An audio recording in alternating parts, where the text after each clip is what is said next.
Okay. And I will let everybody in now.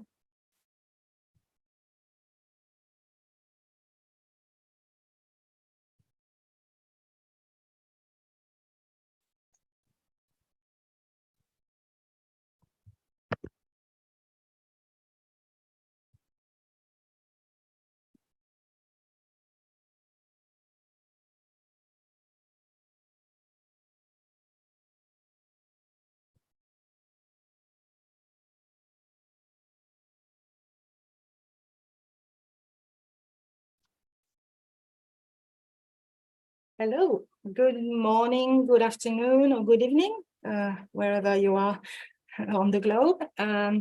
We are letting our participants from the summer school entering our Zoom meeting, and we are very pleased to have nearly 500 people on the YouTube channel of IARC Learning. So welcome to you all on this second event of the series of public event that we have organized this year. Today is the session about navigating stakeholder engagement and why it is important and how to start. We have a chair, Dr. David Ritchie, who will soon take the floor. Before we do that, I would like to ask participants in the Zoom to write their questions in the chat. And so should the viewers on YouTube do. If you have any questions, please write them in the chat. If possible, try to make a note before your question to whom you are addressing the question. This will facilitate the management of all the questions. So you can write to David, to Isabel, or to Aruna. Thank you very much. I am leaving the floor to you, David. Thanks. Thank you so much, Sandrine, and hello also to everybody. Good morning, good afternoon, evening, etc.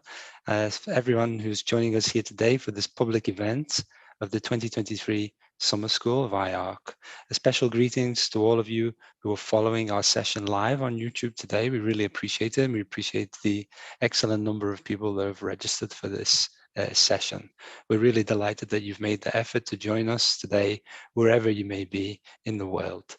My name is David Ritchie, and I'm working in project management at the Environment and Lifestyle Epidemiology branch here at IARC in Lyon, France. And I'll be both the chair of today's session, and a little later on, I'll be a speaker on a particular topic. And this session today is about something that's very familiar, perhaps to most of us, but perhaps not always so well understood. And it's the topic of stakeholder engagement. We'll be asking the question, why should you care really about stakeholder engagement? And we'll be trying to answer this and outlining the critical aspects that you can take into account for public health care, and this important issue that often gets maybe a little bit overlooked.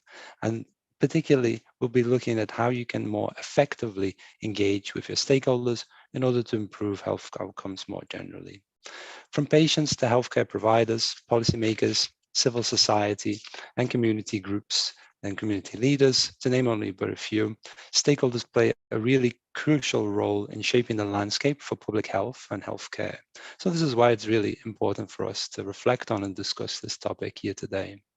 As we'll demonstrate during this session, without the input of these important stakeholders, we do risk overlooking the key insights and potential solutions that could lead to better outcomes for so many people by not engaging effectively enough with such stakeholders. So throughout this session, we'll explore the many benefits that are at stake for effective stakeholder engagement in the domain of healthcare and public health. And hopefully we can provide you some tips, insights, strategies on how to do this really effectively. So I'm not alone, of course, for this session today, and joining me are two excellent colleagues here from IARC. Firstly, Dr. Isabel Mosquera, who will describe the mapping of stakeholders, which can be seen as the first step which you'll conduct when you do a stakeholder analysis. And she'll be followed by our colleague Aruna Chandran, who will present on the principles and examples of stakeholder engagement. And as you can see here on the agenda, the last item, the last presentation is myself, who will give some practical experiences from the perspective of civil society. After this, we'll have an opportunity to open the floor to take your questions. As was mentioned nicely by Sandrine before, please do make full use of that and share with us your questions, and we'll try to best answer them as well as we can. So I'll stop here now, and I'll hand over for the presentation to Isabel.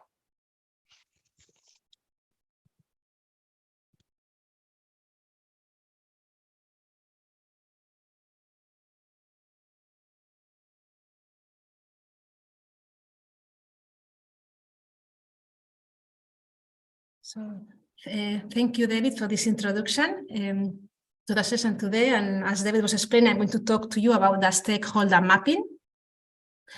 So the objective in this session is to understand the stakeholder mapping and analysis as a first step to actually then go to engage them. And so we are focusing on like a selected barrier for the cancer screening pathway. Oops. Now, so first of all, we have to know our stakeholders.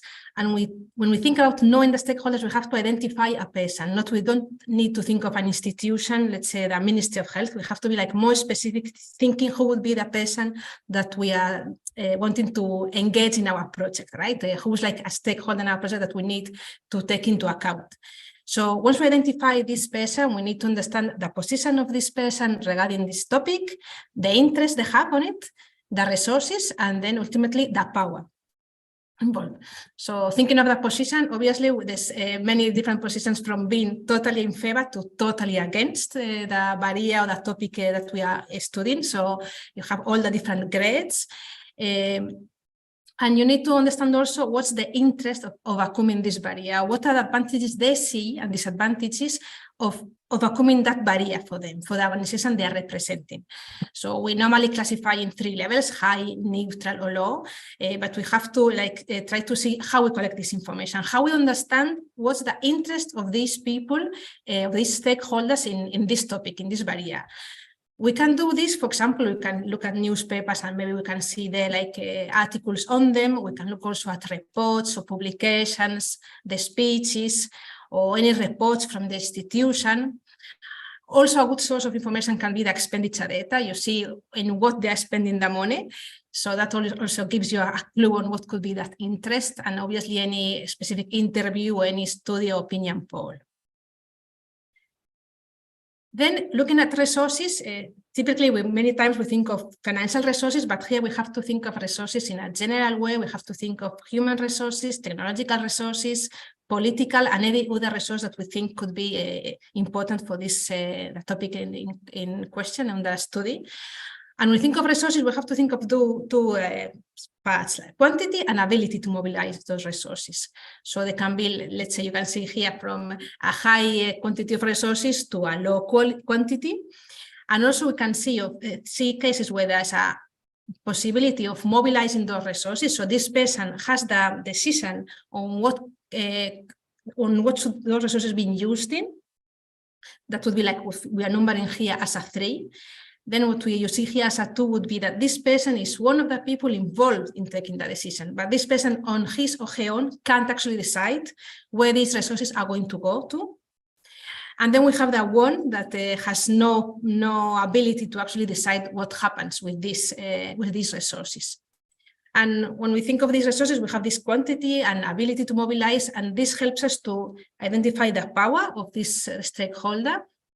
We do like an average from this quantity and this ability to mobilize, and we end up having also a 3 grade. Here you can see 3, 2, 1, but obviously you can imagine there can be a 2.5, also a 1.5.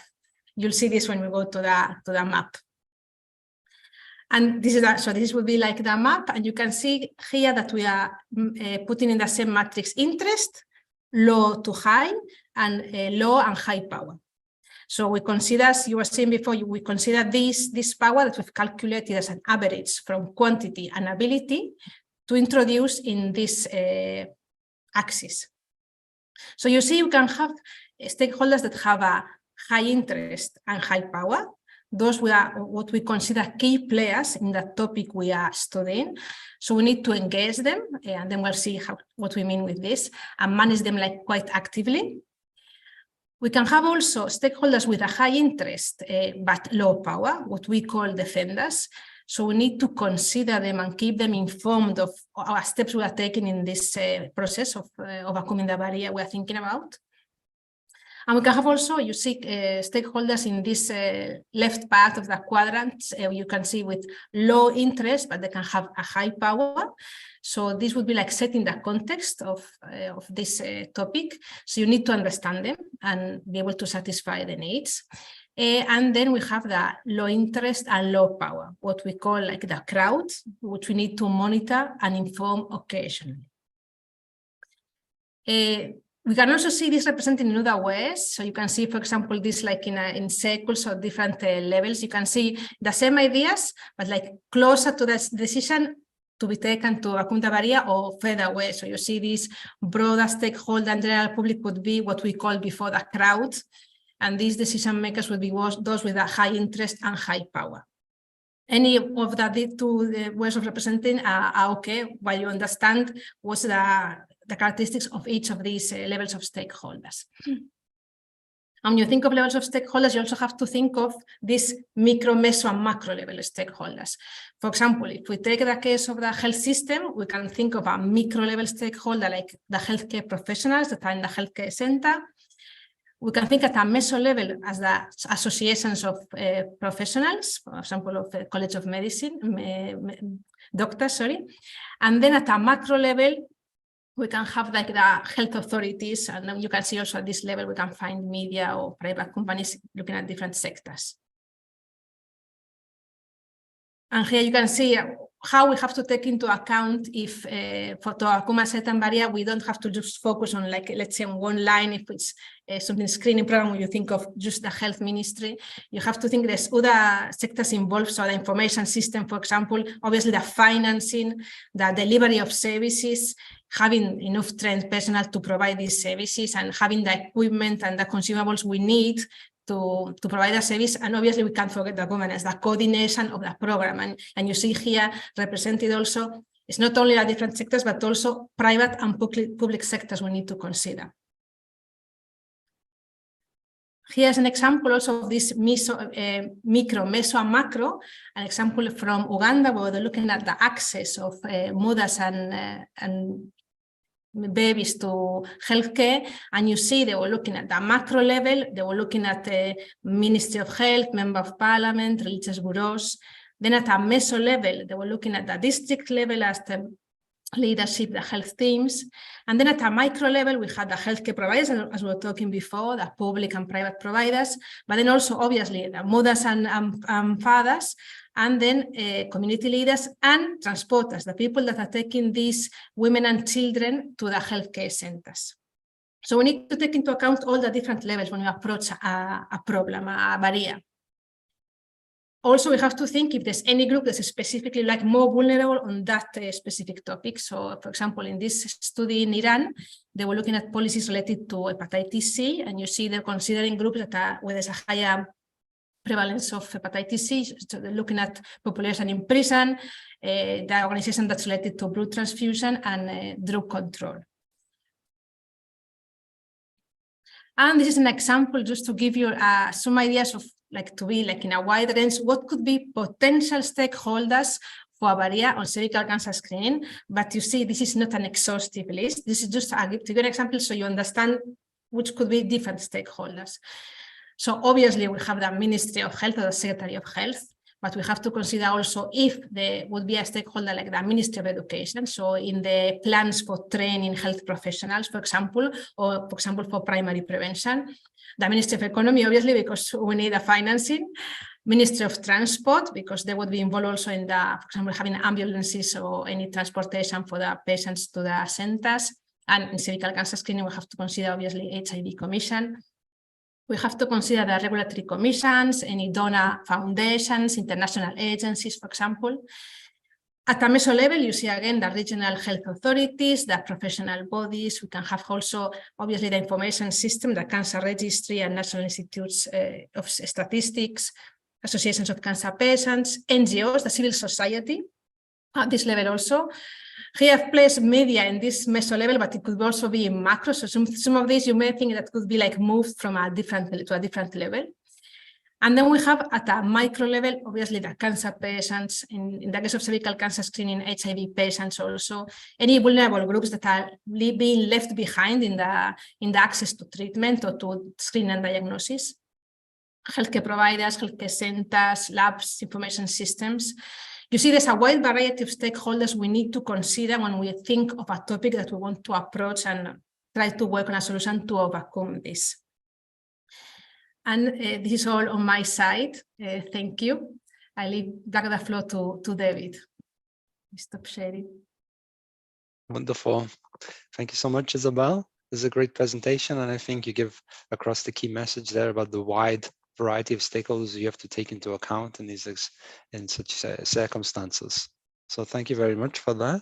And we'll move straight on to the next presentation now. So I will hand over the floor to Aruna. Of course, after Aruna, we'll make my presentation, and we'll have the time for the discussion. So please, as questions come up, please feel free to add them into the chat, and we will answer them all at the end in the Q&A section. So Aruna, over to you. Thanks, David. Hold on, let me just try to share my screen here. Can I ask if you see my screen? Yep. Perfect. All right. Hello, everyone. Good morning, good afternoon, good evening, wherever you're at in the different parts of the world. It's a pleasure to be here with you today. So my name is Aruna. I am a public health officer here at the Early Detection, Prevention and Infection branch. And so Isabel went through a little bit of an introduction to the whole stakeholder engagement process. And basically the first step that you will need to do. In my presentation, what I will do is cover the next steps. And for this, because screening is something, cancer screening at least, is something that we do quite a lot here in terms of either research or implementation research. So that I'm going to be using that as a use case. But generally, whatever that I'm presenting in the principles today is something that is applicable to not just cancer, but overall health as well. So I hope this will be useful for you. Now, let's start off with talking about what we're going to discuss today. I think that's important. I already said that these are the next steps. What next steps? So what to do with now you've heard from Isabel about the whole stakeholder mapping and the matrix. What is it that you will do with it? And then when you develop a stakeholder engagement strategy, what are the key messages? What are the levels of engagement that you will need to go through? And what are the techniques and channels that you can use? Now, let's start off with looking at the overall stakeholder engagement process. You will see that when I say what is stakeholder engagement? It's basically a process of interacting with different individual groups or organizations that have a vested interest or are affected by your either particular project, or in this case, because we're using screening, by that program. So like Isabel explained earlier, you start off by identifying your stakeholders, you map them. Why is that? Echo. All right, okay, I think it's gone. Can I go on? Right. Where was I? I was at stakeholder identification and mapping. So that's important because we want to identify the correct individuals and organization. And the whole mapping process is important because we want to consider the different factors that are involved. What are the stakeholders' knowledge? What are the experiences? What are their influences and power that will eventually facilitate effective engagement? And then we go on and develop the stakeholder engagement strategy and implement it. And one of the most important things in this cycle is monitoring and reevaluation of communication strategy. I'm not going to go into details about monitoring and evaluation today, but if you have any questions, we can discuss that certainly in the Q&A session. So that's basically what I mean about a stakeholder engagement cycle. Now, what to do? So what do we want to do with a stakeholder engagement? So you heard about the matrix earlier. Isabel spoke about the crowd who are in the left lower end, and the defenders, those who are low power and high interest. And then on the top right side are those with high power and high interest. Those are the people, the key players, the people that you want to engage closely. But the thing that you want to do with your stakeholder engagement strategy is try and move some of those, for example, low power, low interest, to gain a little bit more interest. So when you think about a stakeholder engagement, it's important to think, what is it that you want to do? What is it that you want to achieve? And again, because we're using screening as a use case, if I am a cancer screening program coordinator or a program manager, what is it that I want? Let's look at this example of this model. I want those who are in the blue to move somewhere across the spectrum, right? We want those who are unaware to somewhat be aware and engaged. And if they're already engaged with the process or the program, and they're still undecided about either having the screening, or if you're a healthcare provider, about providing, or for example, if you're a spouse, to support screening, to decide to have it, and then eventually having to undergo screening or provide screening or support screening. So we want people to move along the continuum. That's basically what you want to achieve, your objectives. First step, think about the objective of what you want to achieve with the engagement strategy. Next, first things first, ignore the diagram on the right. So those are some of the notes that I made for one of our projects. Let's start off with documenting. I remember like many years ago, and this was during ward rounds, one of my senior clinicians said, Aruna, have you done this? I said, well, I'm going to do it. It's there, but he said, it's not in the management plan. And he said something very important that I remember till date. He said, if you don't document something, chances are that it will not get done. And if you did something and did not document it, it's as good as not done. So I think having a documented, that's still stuck with me till date. So having a documented stakeholder engagement strategy, I think, is vital. It not only builds trust, you can have buy-in from your stakeholders, but it also gives you a form of sort of anticipation in terms of some of the short and long-term issues that can actually happen with your program. And these days, you see a lot of examples of different ministries who are starting to even develop stakeholder engagement plan for different areas. I'm showing some examples from the African region, where on the left is the health system strengthening for human capital. On the left side, for example, the Zambian COVID-19 emergency response stakeholder engagement plan. Now, moving forward, once we've thought about the objective of our plan, what is possibly the next step that we can think of? You should think about key messages, and the key messages should be basically planned based on the position of your stakeholders on the stakeholder matrix. And they're most likely to be a little bit more effective when they're developed at the early stages of the program or your project. Nobody wants to be the last person to find out about anything. But that being said, I don't think if you have a program running, for example, a screening program, it shouldn't stop you because you didn't do one when we started it, when you're midway. So it's obviously more effective when you start developing the stakeholder engagement strategy at very early stages, but it's something that you can do somewhere along the way as well. So I spoke about key messages, and I wanted to share an example that I found by a report from the T.H. Chan School of Public Health on key messages to improve stakeholder focus on cancer control in sub-Saharan Africa. And I thought this was interesting because they had 4 key messages for the project. Let's start off with one. The first one, the rising disease and, for example, the burden of cancer in sub-Saharan Africa. they felt that this message was highly relevant for regulatory bodies and the public, but not so much for the private sector. So those are the things that you need to think about. What is the relevance of your message to your stakeholders?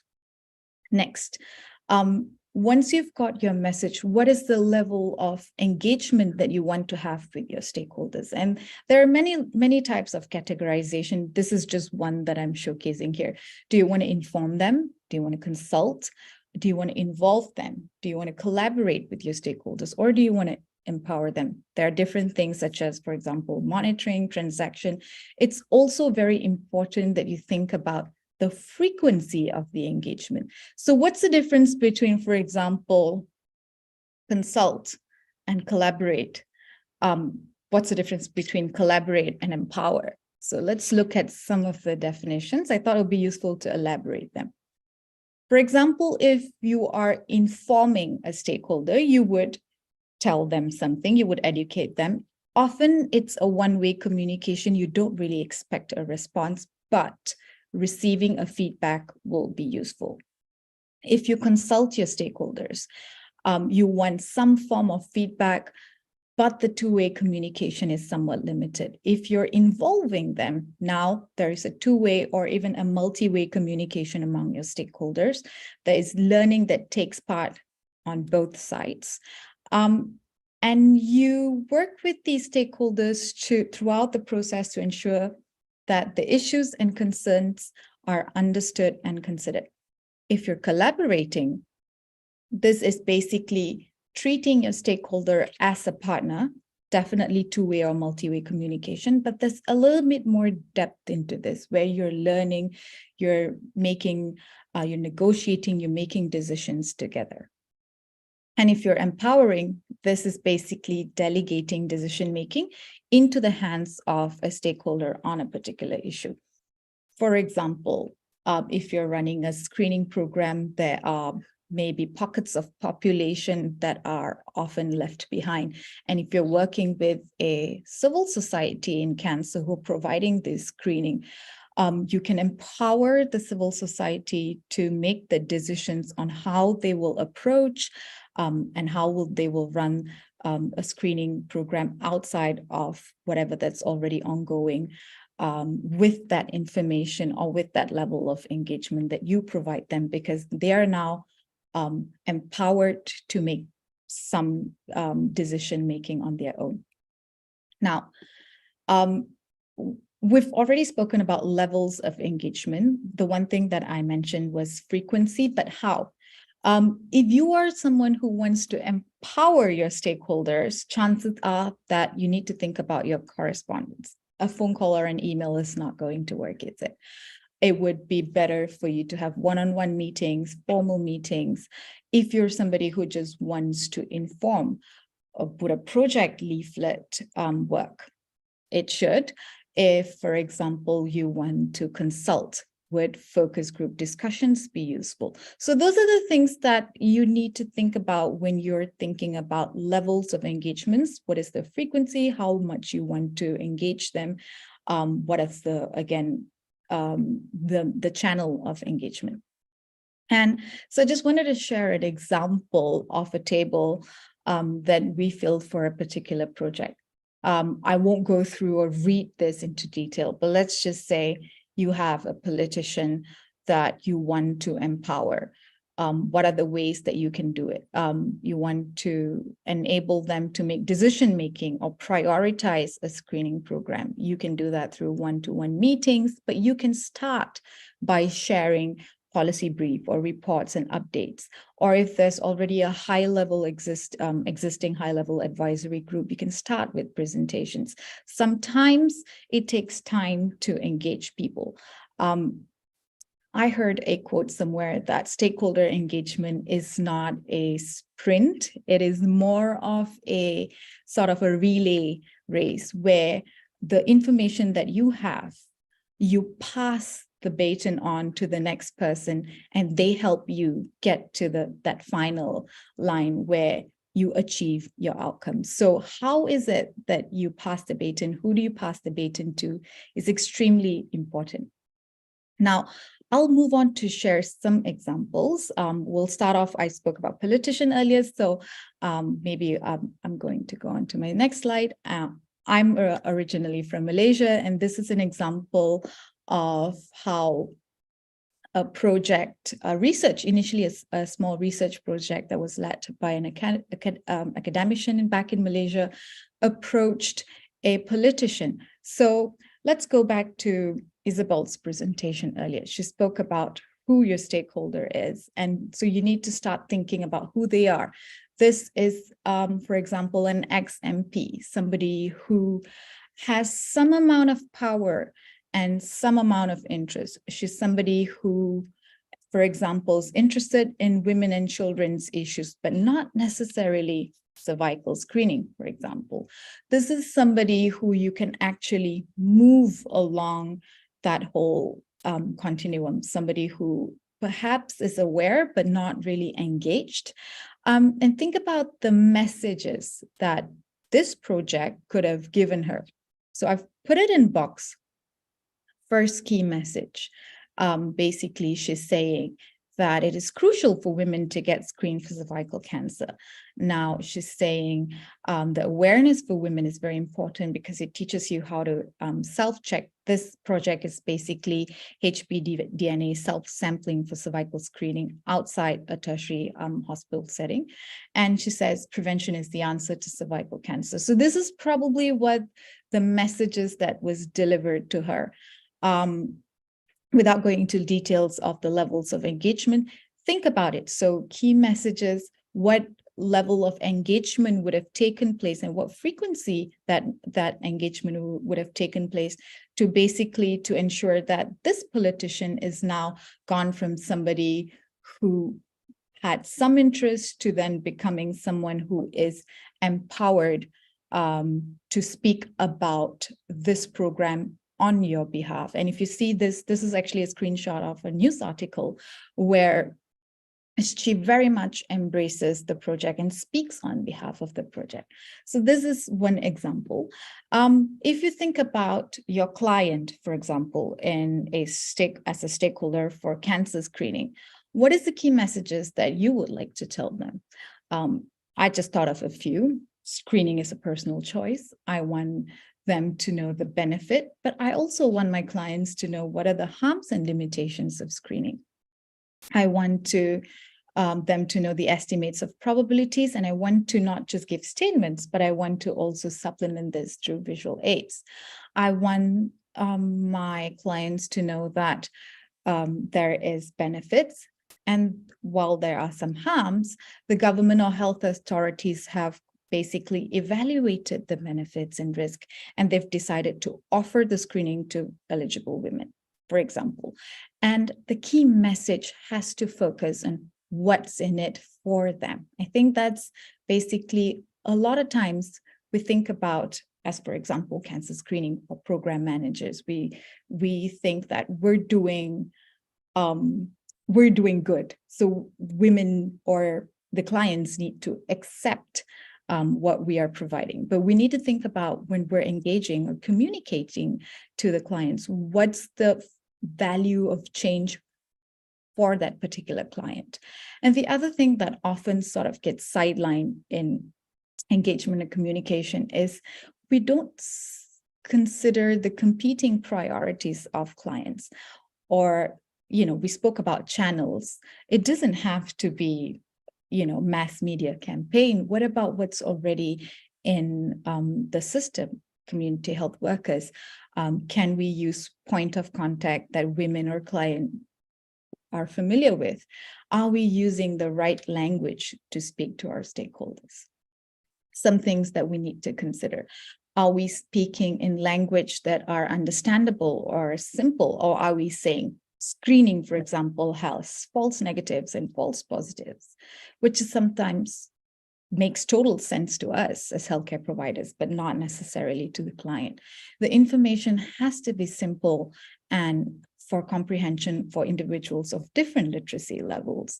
And if you're providing a little bit more complex information, it's good to break it down and start using a tiered approach. Start with basic concepts, and then you build up to the complex information. And I've put something here on behavioral science support to developing a decision-making approach. An example that I can think of is perhaps a decision aid for your client, where they make decision based on a decision aid. That's very much helpful. Now, we spoke about channels. There's no just one way to communicate. In one of the summer school sessions that we had before, I remember people said, oh, if we want to reach our clients, we need to have a mass media campaign. Not necessarily. However, think about what we can do in a multi-pronged delivery strategy. Do we use digital media? But that depends on the local setting. Is it widely accessible? Is it interactive enough? Sometimes we don't give enough sort of, I think, we think that printed materials are no longer relevant, but that might not be the case for certain settings. We just have to now deliver information through mails, or can we do that through clinical encounters for screening, for example? Do we have to just use campaigns? Can we use innovative strategies such as having a brand ambassador for your screening program? Remember the cycle that I spoke about earlier? I said the last part, well, not necessarily the last because it's a cycle. I think I said monitoring and evaluation is important. I'm not going to go details, but obtaining feedback, for example, on the appropriateness of the contents or acceptance on how you're delivering the message is very important, I think.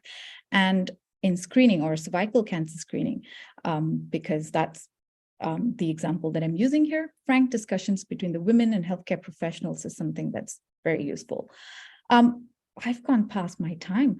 So my take-home message is, think about who your stakeholders are. Are they your allies or opposers? Think about why you're engaging them. What's your business need? What is it that you want to achieve at the end of that race? What are some of your key messages? What do they need to know? And think about the semantics and the tones of messages, and think about what's in it for me. Sorry, what's in it for them, not just for you. And how you will get there, the levels of engagement, when, the frequency of engagement, where. So all those things are some of the things. If there's any takeaway from this presentation at all, think about this 4 or 5 points here: who, why, what, how, when, and where. I'll stop at that, David, and thank you for listening in so far. Excellent. Thank you very much, Aruna. And there's no worries about the time, because actually we're still ahead of time according to the I was thinking agenda. that I was going on and on. No, you're perfectly on time, and we're doing okay. So thank you very much also for Aruna. Some really important tips that I think we'll come back to in the discussion. I like the example that you gave, this analogy, the relay race of this. Who do you pass the information to, when and how, choosing your partners wisely, engaging with them at the right moment, and as you were saying at the end there, understanding what's in it for them. I think these are really crucial messages. They sound very simplistic on one level, but it's very easily overlooked, and it's very hard to implement. So it's good to have these messages drilled down again with the really nice examples that you shared there. So thanks very much for that. And now it's over to me for the final presentation here. And as I mentioned at the introduction, I will be giving you some practical examples, some experiences and insights from previous work that I've done prior to IARC, which was in the realm of civil society. So I hope this can complement well the presentations that Isabel and Aruna have already given. I think they were very great presentations that really set the scene for a good discussion. And now we'll try to elaborate a bit further with some real life examples, with my insights from experience gained working with and for different civil society organizations as stakeholders in various activities in the context of cancer control, but mainly in prevention and early detection. I'll try to focus on conveying what are the typical needs and expectations of civil society in this context. And hopefully I can achieve to explain to you the benefits of engaging with civil society as a key stakeholder.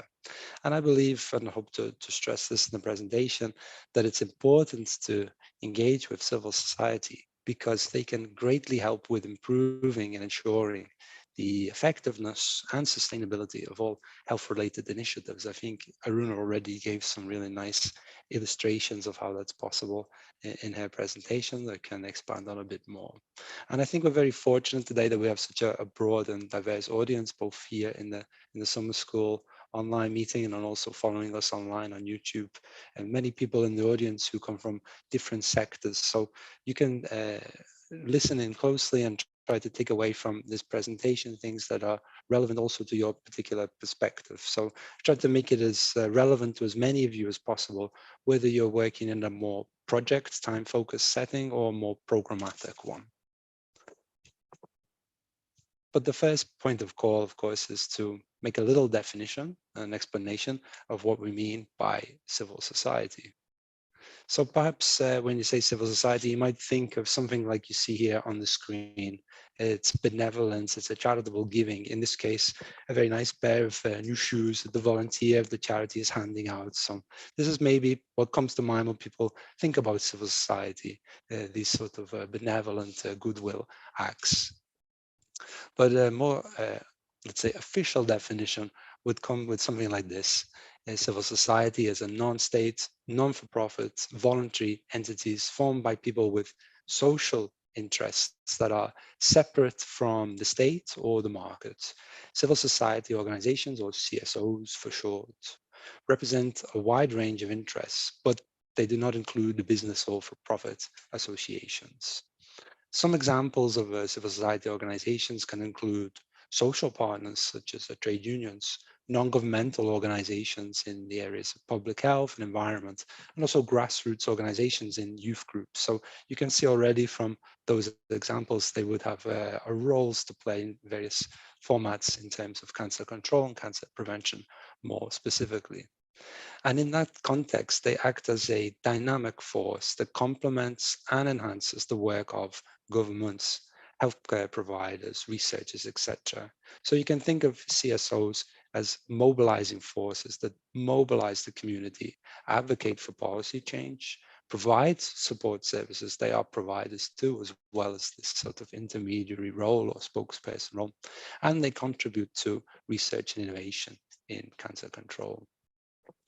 Taking that into account, of course, I think it already comes very apparent that it's of value to engage such a wide and diverse groups to enrich your activities, be they programmatic, be they project-based, be they new initiatives or existing initiatives. But I think a key word to keep in mind whenever we're thinking about engaging civil society is the word of values. By definition, all stakeholders that you will map as you follow Isabel's instructions from her presentation about how to map, how to assess the stakeholders. By definition, all stakeholders have an interest in your initiative. These people who you're mapping are interested to some extent, be it positive or negative. And this is an interest in the outcomes and objectives. For civil society, the interest lies not only in your activities that are doing, the objectives, the outcomes, but lies in what we call social value. And you can see the definition here on the screen of social value, the quantification, the relative importance,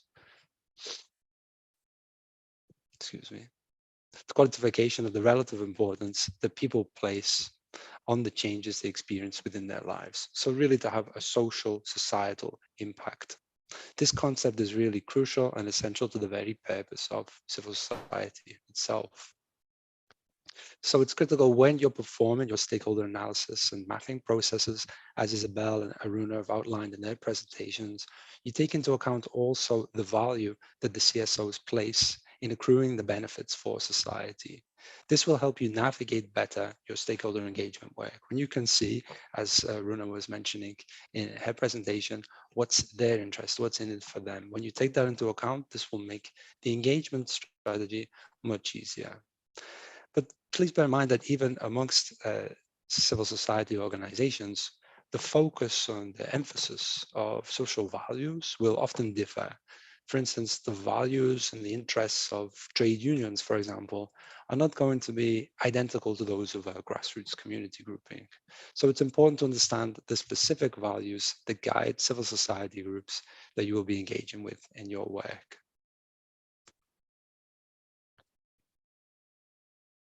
I think now we've given a little definition about civil society, it's important to elaborate a little bit more on the perspective. And this is where I can give some insights from what I've gathered over the years of working with and for civil society groups. So from the perspective of the civil society organizations, an ideal approach to keep in mind as well is this concept of meaningful engagement. And this refers to an inclusive and collaborative process that recognizes the importance of involving stakeholders in the decision-making processes, as Rena was mentioning in her presentation, in policy development and in program implementation. Meaningful engagement is the respectful, dignified, and equitable inclusion of individuals with a lived experience of the interest in question across a range of processes and activities within an enabling environment where power is transferred to people. It goes beyond tokenism, beyond the tokenistic involvement, and aims to ensure that stakeholders have a genuine and influential role in shaping public health initiatives in the case of healthcare. An example you can see on the screen here is from the WHO Global Coordination Mechanism on NCDs for a meaningful engagement framework with people with lived experience, in this case in mental health and neurological diseases. So this is an example of how it is operationalized within the WHO context. And you can see here on the slides the link to be able to find this particular document. I think it's a really important and well described and nicely defined framework to keep in mind for this engagement approach with the civil society organizations that can really help you understand the perspective which they're coming from. Take into account these issues of social values, the things they bring to the table, and engage with them in this spirit in terms of meaningful engagement.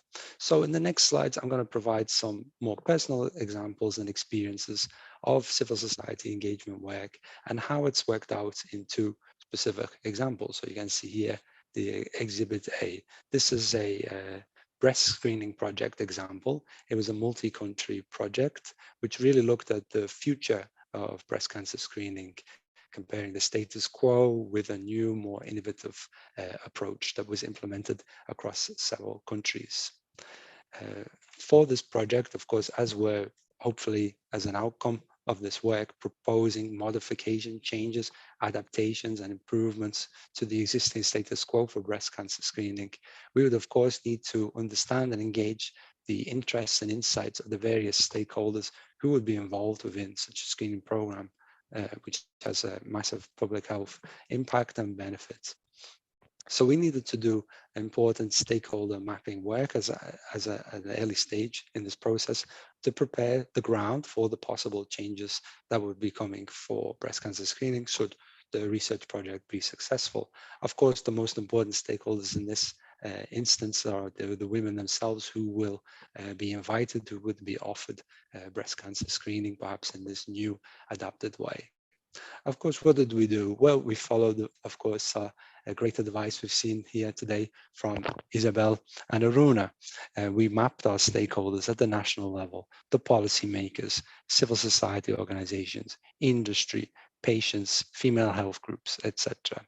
And we came up with a goal of how we're going to engage and what are our methods, what are our tactics to bring together and speak with, understand the insights and gather the perspectives from the various stakeholder groups, focusing more specifically on women's groups. And we decided, well, it would be nice to have a national level stakeholder forum where we can bring together in each country on a regular basis these key stakeholders, especially the ultimate target group and beneficiaries of screening. And the desire for this was to get early and periodic feedback into the project during its life cycle as it's progressing. Now, this seems like a good idea in principle, and it did work in some instances, but in practice, it was pretty challenging. And I can give one example of a country that shall remain nameless, in which it was pretty difficult to pull off. And maybe this example can give you some insights on what to learn and how to approach dealing with civil society groups in your initiatives and projects in the future. So we had an idea with this civil society stakeholder forum to bring together in the national level, the different representatives to talk about the issues at stake for this particular project. The problem was that there were key civil society organizations within this particular nameless country that disagreed fundamentally on key principles of breast cancer screening, namely the starting age range at which to commence breast cancer screening. One group had a very patient-centric voice and perspective, whilst the other civil society group, who were critical, both were critical to be involved in order to add legitimacy and credibility to this stakeholder forum concept, which we were trying to bring together in this country's perspective. And the other group had a more closely aligned perspective to the national guidelines and protocols. So we're more following, let's say, established science, where you had a more patient perspective approach from the other NGO group.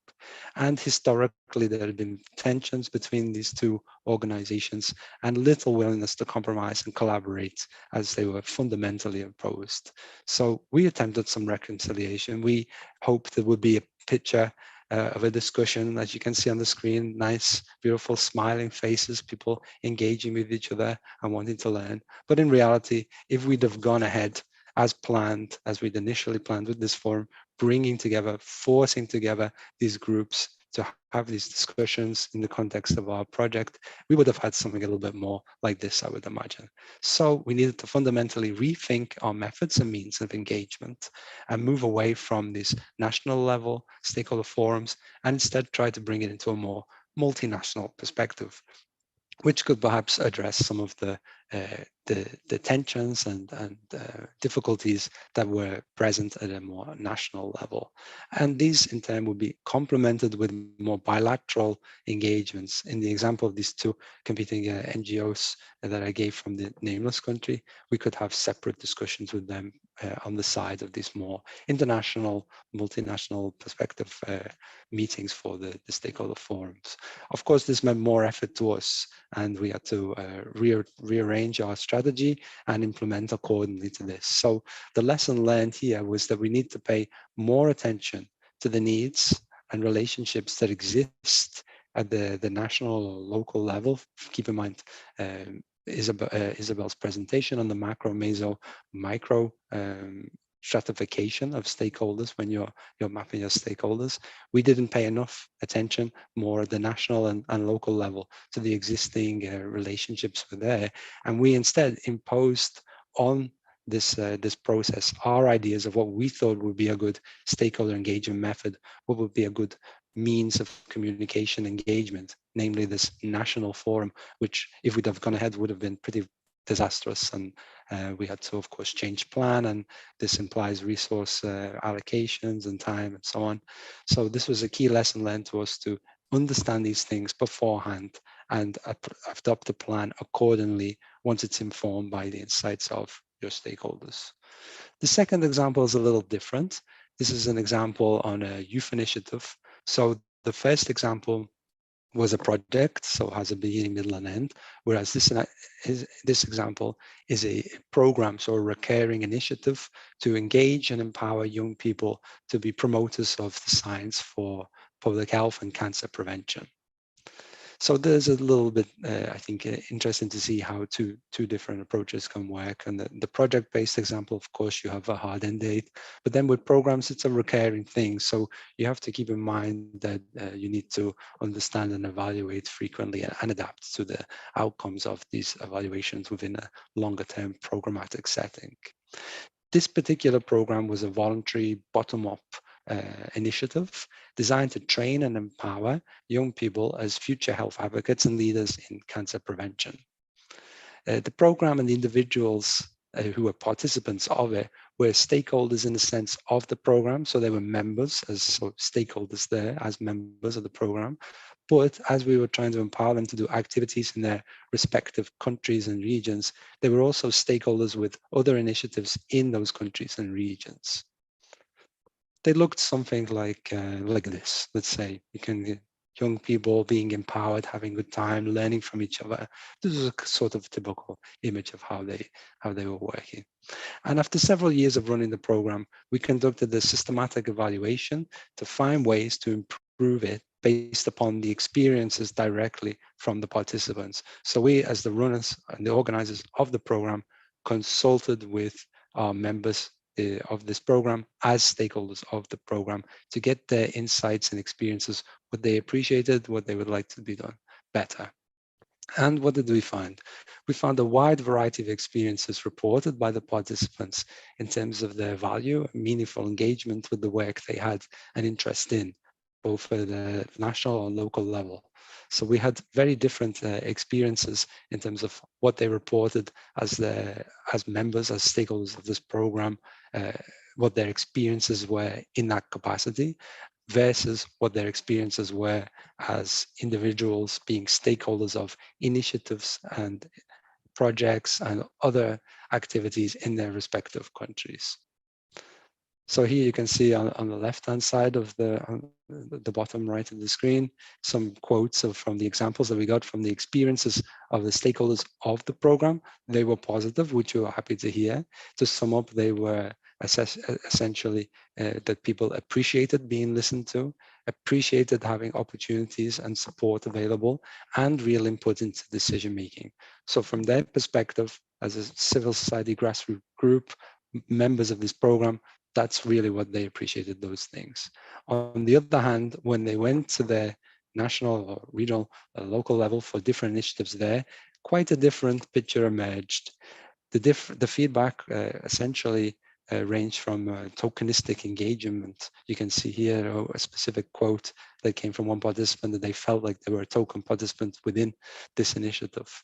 And sadly, and this is an important lesson I think to learn for the future, that the young people were often used for the optics. They were, it looks positive to have young people engaged, but actually there was no systematic follow-up or endorsement throughout the process after the initial engagement taken place. So this is something really to bear in mind for the future, because you really don't want negative views happening as a result of your civil society engagement. So no matter how small the NGO or the civil society group is, you really shouldn't use them simply for appearances or for optics.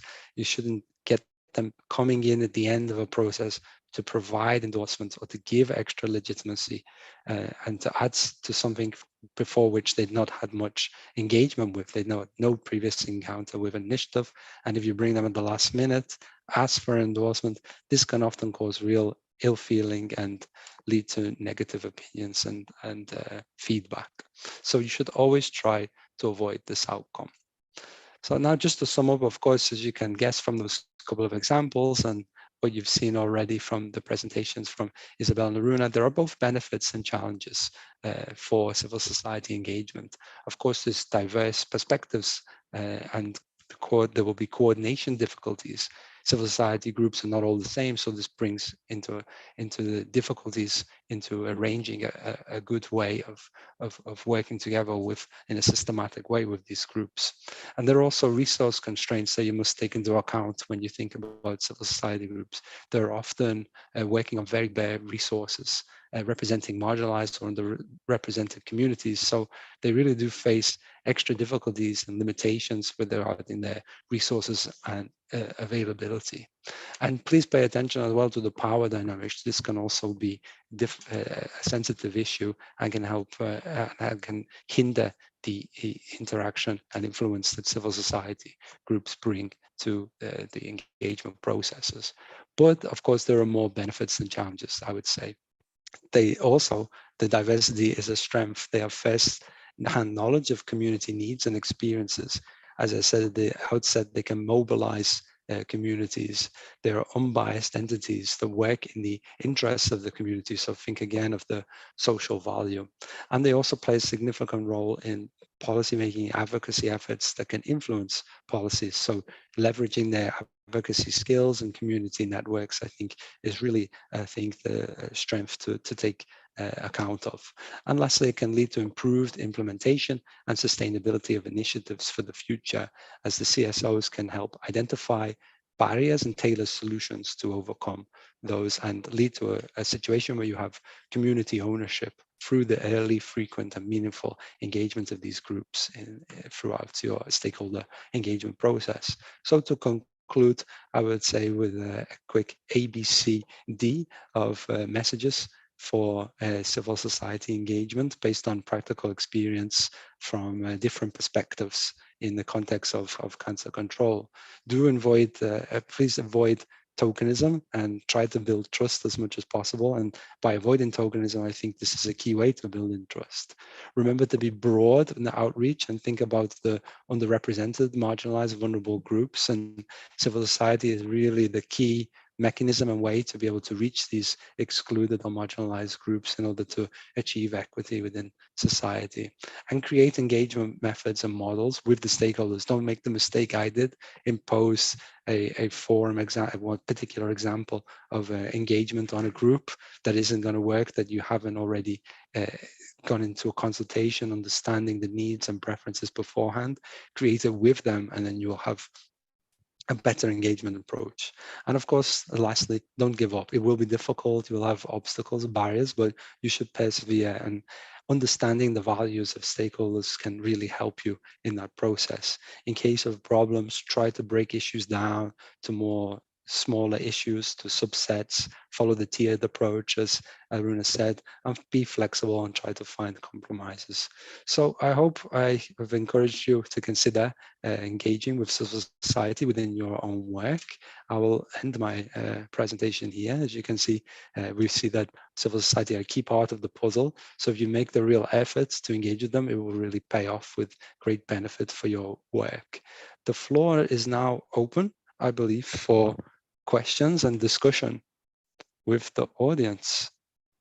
So we received some questions in advance, so perhaps we can already go to those. The first question, and I think the first question we received was, how can we develop and showcase innovative public-private partnerships in cancer without public perception of conflicts of interest?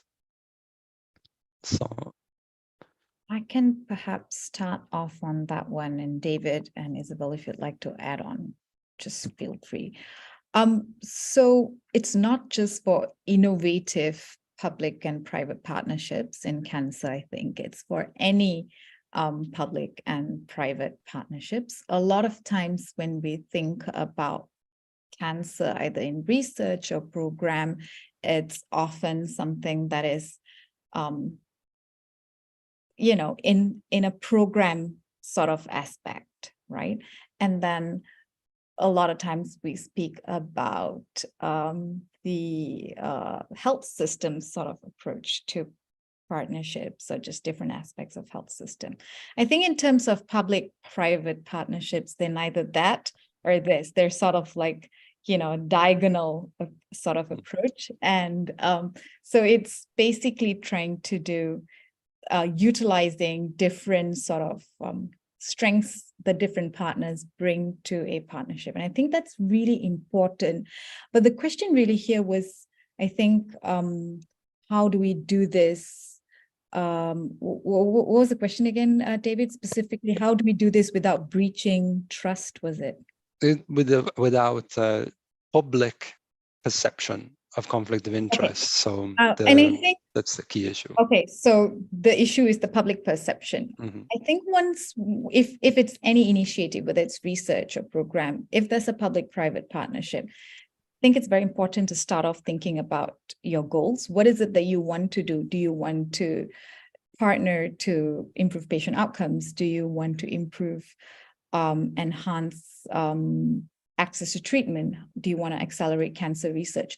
You need to ensure that these goals align with public interests. You need to communicate them effectively. And that one thing that I think is very important to build trust is transparency. So in terms of governance and accountability, to ensure your governance structure in that partnership has some representative, both not just from public-private, but has patient advocacy groups, civil society, independent people who bring diverse perspectives. They ensure there is some amount of accountability, and then there's always ethical guidelines. And really, I think important communication and engagement, actively seek and engage the public to ensure that there is input and whatever that you're doing does not sort of contradict what is the opinions of the public. I think that's sort of some of the key things that has to be in place to build public trust in not just, I think, innovations, but in any public and private partnerships. Yeah, I think the worst thing you can do is try and not hide it, but not be transparent, let's say. That's the worst possible thing. So exactly agree with you, Aruna, that the transparency is key. Because you can't run away from partnerships. I feel like, we can't just work within government institutions or within civil society or just, in private sector partnership. We all bring different advantages and we have disadvantages. And I think it's important to sort of put us, if you ask me, any partnership has benefits. There are some challenges, but then it's important to have governance and I think accountability to build trust. That's great. And we had the second question, I think it was for Isabel. What are the current roles of stakeholders in cancer prevention, research, grant application, training, and institutional capacity building? Well, covering all these different topics, cancer research, grants and everything, you have to bear in mind that you have to engage them soon. So they are going to take part in what's the solution, let's say, to that problem. Let's say, for example, we have a cancer screening program that has a low participation, according to your numbers, let's say, and then you need to actually talk to women if it's cervical cancer screening. Why this is low? Are they not accessing? They don't know about the service. They can't access it in an easy way. They don't accept it. But it may turn out that when you start talking with them, you see they actually are participating. So the issue may be that your information system isn't collecting that information. So until you actually talk with your stakeholders, first of all, identify them also, you don't know what is the issue really. And so this applies for the screening program, but also when you're thinking of writing a grant, you always have to explain what's the context you are beginning from and seeing what's the problem you want to approach. If you don't engage with stakeholders, if you don't count on them from the beginning, you don't know what's the issue, what's the situation. So, and as we were talking before, they have to be from the beginning, ideally from the beginning, to be able to get to those agreed solutions. So they are important in any different area we want to think about, from the cancer prevention program, from the research grants, any training grants is the same. Until you understand what are the needs of the people you need to train, you can't actually develop the content of that plan and how it should be developed. So roles, you see, they have a big role in this, because they are going to be key to actually have a good solution for the issue you have. Excellent. Thank you as well. So we had a third question that was already here. What kind of stakeholders and how can a public health office, what kind of stakeholders can a public health office involve in its cancer prevention activities? I believe this is the essence of the question. And I think it's coming from the perspective of a national level. So of course we can't give very specific examples in all country settings because there's too many countries to consider. But in general terms, from the point of view of a public health agency or department within the Ministry of Health dealing with public health activities, what kind of stakeholders would typically be involved in prevention of cancer for those programs, initiatives that this agency or office department would be responsible for? So perhaps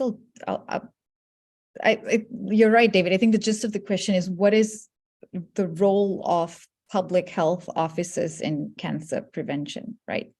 Yeah. That's just the question.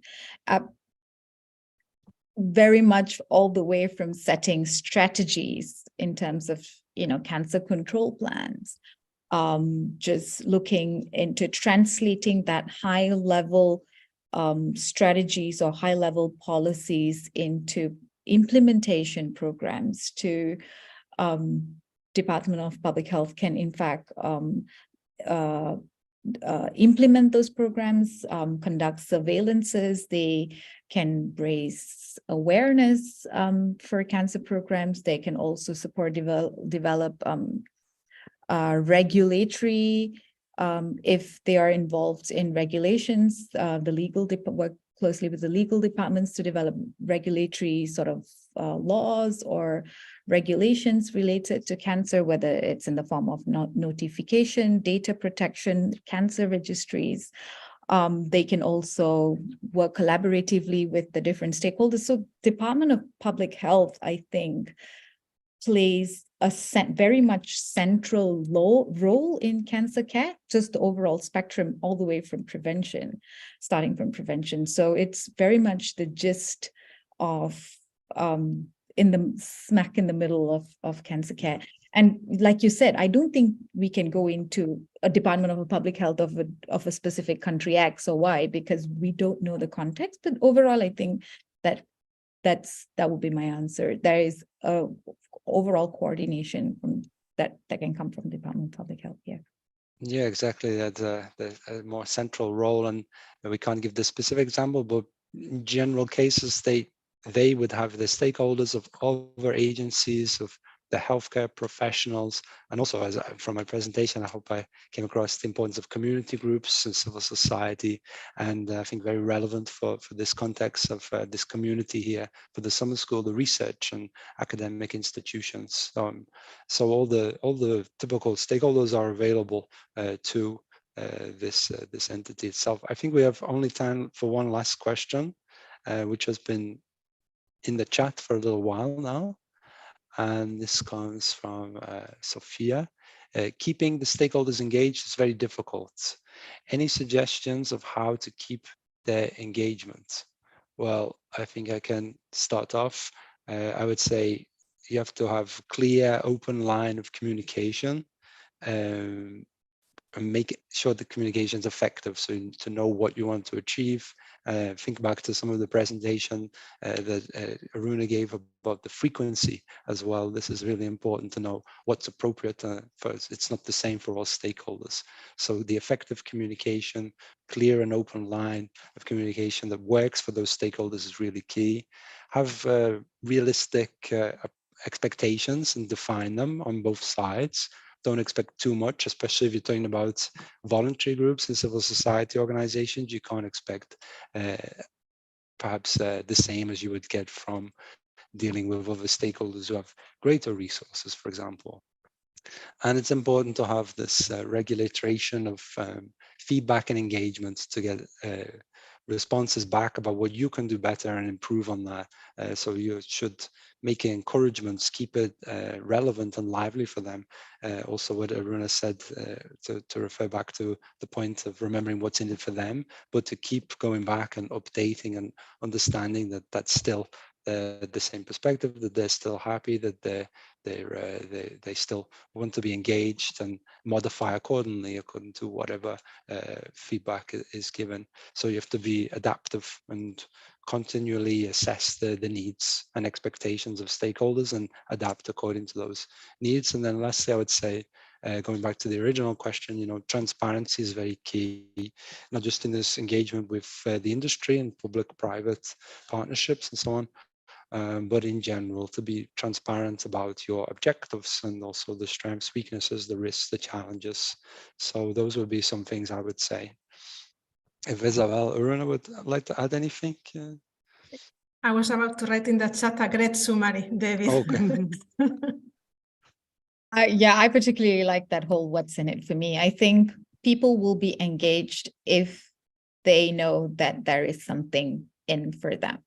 And I think that is that hook that we will need. It's not easy sometimes, but I think that is something that's very important. Okay, I'm afraid we're out of time.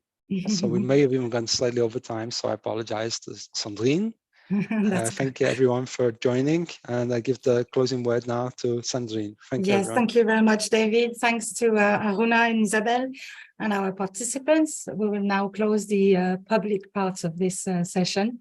Thanks to viewers, and you can still register for Monday's session which will be with the WHO global initiatives, and our 3 speakers from the WHO will explain in details those initiatives. Thank you. Bye-bye.